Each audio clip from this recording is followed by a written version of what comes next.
Hello everyone, welcome back to my another mini blog. তো আজকে দিদার বাড়িতে সেকেন্ড ডে। দেখো সকাল সকাল উঠেই পেট পুজো করে নিয়েছি। আর এখানে মামা দিয়ে দিল একটু জুস, মানে ট্যাঙের জুস। তারপরে গেছিলাম পুচকুদের বাড়িতে, ওখানে গিয়ে খেলাম হলো এই কুলফিটা। খেতে তো বেশ দারুণ ছিল।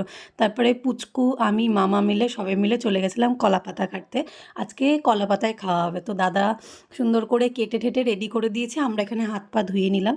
আর এখানে দেখেছো কীরকম চাপকল আছে, আমি অনেক দিন পর দেখলাম চাপকল। তো বৌদি এখানে দিয়ে দিয়েছে ভাত, শাক, আলু ভাজা, পনির। খাবারগুলো যা দারুণ করেছিল, একদম বিয়েবাড়ির মতন। তারপর এখানে ডাল দিয়ে দিল, আর এখানে মাংস দিয়ে দিয়েছে। আর আগের দিনের একটু মুড়িঘণ্ট ছিল আর মিষ্টি দিয়েছে। তো ওগুলোই খেয়ে পুচকুদের বাগানে গেছিলাম। আর এখানে দেখো কত বড় লিচু গাছ, এই বাগানে পুরো লিচু গাছ ভর্তি। আর ছোট্ট ছোট্ট লিচু হয়ে রয়েছে।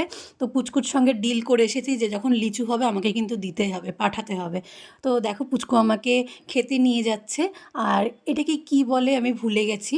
তো দেখো কতটা পরিষ্কার জলটা, এত ঠান্ডা।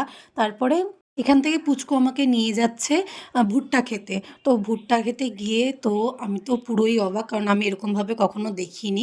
ওখান দিয়ে 4খানা ভুট্টা আমি আর পুচকু মিলে তুলে তাড়াতাড়ি করে পালিয়ে যাচ্ছি। তো তারপরে দেখো কি সুন্দর গরু ছাগল চড়াচ্ছে, চড়িয়ে নিয়ে যাচ্ছে। আর বাড়িতে এসেছি গপুর জামা কিনে। তো গপুর জামাগুলো খুব কিউট হয়েছে, গপুরও পছন্দ হয়েছে, গপুকে গিয়েও দিয়েছি। আর তোমাদের সঙ্গেও জামাগুলো শেয়ার করলাম, তোমরাও কিন্তু জানিও যে গপুর জামাগুলো কেমন হয়েছে। তারপরে বিকেলবেলাতে খুব ঝড় বৃষ্টি হচ্ছিল, এখানে আমরা ভুট্টা পুড়িয়ে খাচ্ছি। তো রাত্রিবেলার ডিনার তো এটাই ছিল। তো আজকের জন্য এইটুকুনি। Tata, bye bye.